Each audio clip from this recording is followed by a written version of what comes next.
O nosso convidado de hoje é o General Mourão, vice-presidente da República. É um prazer tê-lo conosco.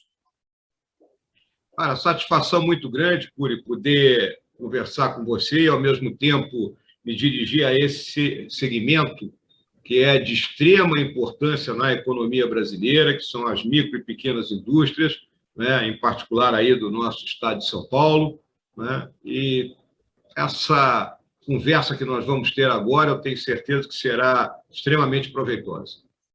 O senhor, olhando hoje para o Brasil, qual o quadro que o senhor diria sobre o aspecto político, econômico e social? Olha, Cury, isso dá uma tese, né? Mas vamos tentar dar uma clareada nesse assunto todo. A questão política aqui no Brasil, né? Nós temos um sistema político que é muito fragmentado, né, pela quantidade de partidos políticos que nós temos, né? Na minha opinião, né, o nosso sistema eleitoral, né, com a questão do voto proporcional, a ausência de um sistema distrital que aproximasse mais o eleitor do eleito e também fortalecesse os partidos, é outro, né, vamos dizer, outra deficiência, né, do nosso sistema. E, obviamente, não é, o país está sacudido por uma disputa política totalmente disfuncional, né? E o que eu chamo de uma disputa política disfuncional? É quando as pessoas perdem a noção de até onde a crítica deve ser exercida e onde a crítica ela ultrapassa os limites do bom senso e entra na raiva, né? Então, um fato assim que eu posso comentar assim com vocês, um fato bem que demonstra isso, né, é essa discussão que iniciou desde ontem sobre essa questão da Copa América aqui no Brasil, né? Trouxe totalmente desproposital para o momento que o país vive, né, essa discussão, porque nós somos um país onde, hoje, 5 diferentes campeonatos de futebol estão ocorrendo, sendo que 3 com equipes estrangeiras, né? Então, isso é o reflexo, né, dessa disfuncionalidade que tomou conta da disputa política, né? Algo que era para ser assimilado de uma forma, né, tranquila, né? E, no entanto, tomou esse espaço aí, desproporcional. Na questão econômica, né, Cury, nós temos 2 problemas, né, grandes na nossa economia, né? Um é a questão fiscal, né, o desequilíbrio fiscal, não só do governo central, mas de outros entes da federação, né, com um gasto muito grande na questão de pessoal, né, muito acima daquilo que é a média dos países aí da OCDE, né, e, obviamente, com isso, levando a pouco espaço para que os governos atuem naquilo que são as suas funções precípuas, né, principalmente nos assuntos relacionados à saúde, educação, segurança pública e, óbvio, que investimentos, porque, apesar do papel importantíssimo do setor privado, né, o setor público ainda tem determinadas áreas que ele é que tem que puxar o trilho ali, puxar o bonde, né, para que o país avance, né? Além da questão fiscal, nós temos a questão da produtividade, né? A baixa produtividade, e baixa não porque o brasileiro não é um bom trabalhador, né? Mas baixa pelo custo que nós temos aqui no Brasil para produzir, né? Para contratar gente, né? Então, é tudo complicado, né? Nós temos um excesso de burocracia, um excesso de regulamentação, né? Um sistema tributário, né, que é um sistema caótico, né, e uma carga grande aí tributária. Então, esses 2 pilares da economia, né, eles precisam ser consertados, né, tem que dar uma injeção de concreto neles aí para que o país, né, se sustente em melhores condições. Então, ainda chegando na questão social, né, Cury, né, está muito ligado a essa disputa política, né? A sociedade, no mundo como um todo, e aqui no Brasil em particular, ela passa, né, por aquilo que um estudioso chamou de 3 revoluções. Uma é a revolução do mais, né? Todo mundo quer mais hoje, né? E, ao querer mais, né, fica difícil, né, que os governos consigam atender a todas essas demandas. Então, as exigências são muito grandes e levam, né, à insatisfação, e também muito ligada a essa insatisfação à mudança do modelo econômico que está sendo processado. Nós estamos saindo de um modelo aí da produção em massa e entrando no modelo da era da economia do conhecimento. Então, postos de trabalho estão desaparecendo, outros estão surgindo, né? Então, isso gera uma insatisfação. Tem também a revolução da mobilidade, né? As pessoas hoje se deslocam de um canto a outro, né? Não só do Brasil, mas do mundo, com muito mais facilidade, né? É verdade. E a última é a questão da mentalidade, né? Há uma mudança da forma de pensar, né, das novas gerações, né? Há um choque nisso aí, né? Então, isso aí há uma pressão no grupo social como um todo e, consequentemente, gera, né, vamos dizer, essas disenções e que têm um efeito, né, vamos dizer assim, amplificado pelo fenômeno das redes sociais, né? Esse é um fenômeno que nós temos que nos acostumar. Então, essa é uma avaliação rápida, né, da situação que nós vivemos. Na sua avaliação, existe a possibilidade de uma crise institucional no país? Olha, Cury, eu não vejo, né, a crise institucional, que seria, né, vamos dizer assim, uma desobediência total, uma desarmonia, né, total entre os poderes, né? Eu acho que há muita pressão, muita tensão, mas quando chega naquele ponto ali que poderia levar a uma ruptura, eu acho que os principais atores, eles se olham e aí baixam a tensão, né? Então, há uma insatisfação grande na sociedade com determinadas decisões emanadas do Tribunal Superior, né? Então, isso leva, né, a uma insatisfação. Há uma questão que a política no Brasil, né, ela vem sendo, vamos dizer assim, praticamente criminalizada, né, a atividade política. Então, há uma necessidade de que o sistema político como um todo, os políticos em particular, recuperem a sua capacidade de realmente serem respeitados pela população, né? E não a população achar que o camarada entra na política única e exclusivamente para, usar um termo bem coloquial, né, para se dar bem, né? Então, entender que o político é um servidor, né, que ele se propõe a um sacrifício da sua vida pessoal no intuito de buscar atender os anseios do conjunto de eleitores que o levou àquela posição. Então, eu não vejo ainda espaço para essa tão propalada crise, né, institucional. É uma excelente notícia, que bom. O ex-presidente dos Estados Unidos divulgou informações de que o Brasil pode vir a perder 17% do seu PIB até 2040 em função de questões ambientais. Qual a sua avaliação dessa notícia? Olha, Cury, a primeira coisa que a gente tem que ter claro, né? Nós temos problemas aqui na área ambiental, temos, mas eles são infinitamente menores, né, do que aqueles que os grandes países industrializados têm, né?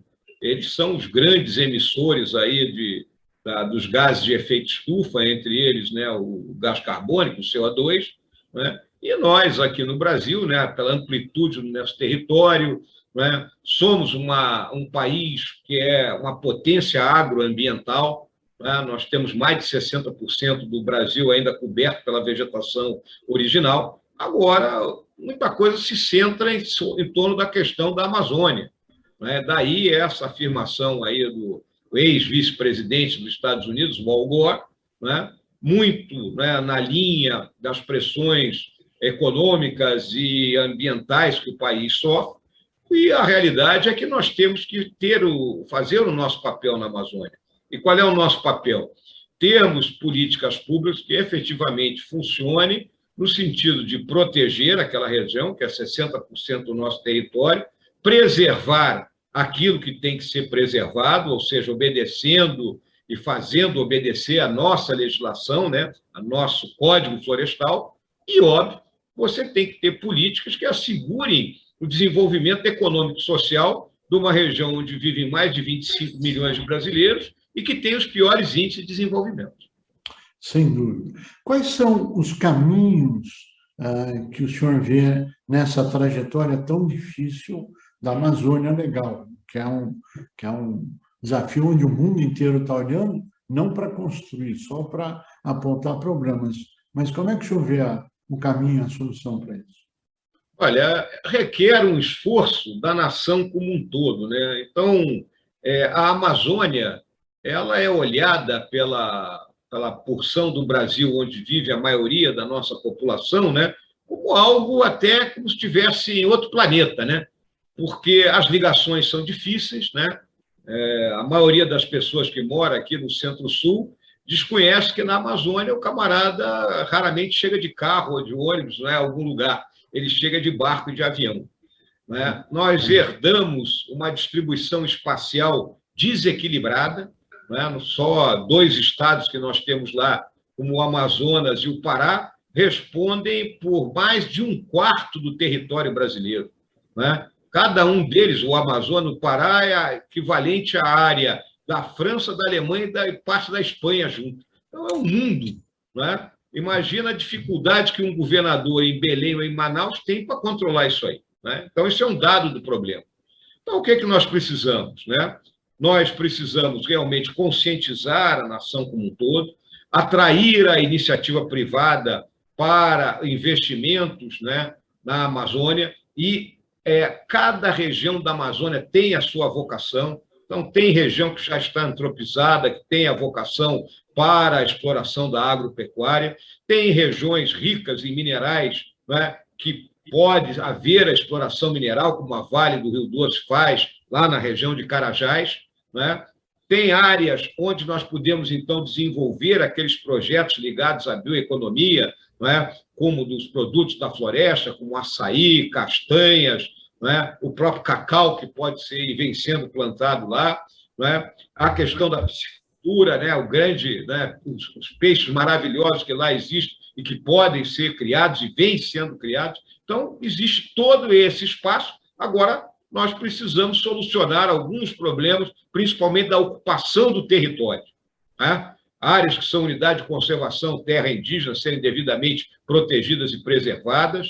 Né? A regularização fundiária das mais de 800, 900 mil propriedades rurais que lá existem, que até hoje não têm o título da terra e, consequentemente, não têm acesso à assessoria, à assistência técnica rural e muito menos a financiamento. Né? E também o zoneamento econômico ecológico da região, além do pagamento por serviços ambientais. Né? Nós mantemos a floresta em pé, né? Deixamos de emitir CO2 ao manter a floresta em pé, ao mesmo tempo capturamos CO2 da atmosfera, então temos que ser pagos por isso. Antes das considerações finais, eu só gostaria de fazer 2 colocações daquilo que o senhor disse.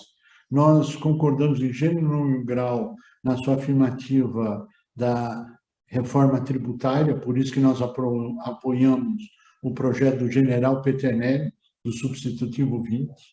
E quando o senhor falou Simples São Paulo, eu queria recomendar também a extensão aos outros Simples, do Rio Grande do Sul, do Pará, de Pernambuco, de Mato Grosso, de Rondônia, entre outros, que são simples também pelo Brasil afora. E a gente pediria, por favor, as suas considerações finais. Chegamos ao final do tempo, infelizmente. Olha, Cúrio, mais uma vez, né, a minha satisfação por essa conversa. Estou aberto a outras oportunidades, né, até quando a gente puder nos reunir presencialmente, para que a gente possa conversar, né, de forma mais, vamos dizer assim, dinâmica e aberta com o conjunto aí dos empreendedores que fazem parte desses diferentes sindicatos espalhados pelo Brasil todo, né, e representados aí na sua associação nacional. Né? Então, eu acho que o que tem que ser colocado hoje aqui? Nós estamos vivendo um momento difícil em termos da questão sanitária, né? Não só no Brasil, mas no mundo como um todo. A solução é a vacinação em massa, né? Dificuldade de aquisição de vacinas, porque as nações mais ricas partiram na frente e compraram aquilo que havia para elas. Né? Então, a própria Organização Mundial da Saúde tem falado muito a esse respeito e tem se queixado, né, dessa aplicação da lei de Mateus, né, primeiro os meus, né, aplicaram isso. Né? Então, as pessoas, né, compreender isso, né, buscarem, enquanto não se vacinarem, né, adotarem aquelas medidas que permitem que a gente continue a trabalhar, continue, né, a ter uma vida quase normal, mas algumas limitações, né? Então, aquela famosa questão das aglomerações, usar a máscara, essa coisa toda aí que a gente já está careca de saber, né? E, principalmente, né, estamos indo num momento dinâmico do país. Hoje, né, a publicação do resultado do primeiro trimestre, com um crescimento do PIB de 1,2%, com queda da dívida bruta e da dívida líquida. Então, é um resultado positivo, a arrecadação batendo recorde, superávit comercial batendo recorde. Né? Então, nós temos um horizonte pela frente se abrindo, né? E acreditarmos nisso aí. Né? Nós somos um país, uma nação que se originou de empreendedores. Né? Eu sempre cito que, se nós não tivéssemos os empreendedores bandeirantes que romperam a linha de Tordesilhas, até hoje nós estávamos presos no litoral entre Belém e Laguna. Mas tínhamos gente que empreendeu. E quando eu tenho essa oportunidade de me dirigir para aqueles, né, que trabalham aí na micro e na pequena indústria, empregando gente anonimamente, né, é dessa gente que nós temos orgulho e é dessa gente que nós precisamos. Então, por isso, a minha grande mensagem é uma mensagem de otimismo e de fé que nós vamos superar isso e mais uns 3, 4 meses estaremos em condições de retornar a uma vida mais normal. General Mourão, nós agradecemos muito a sua participação.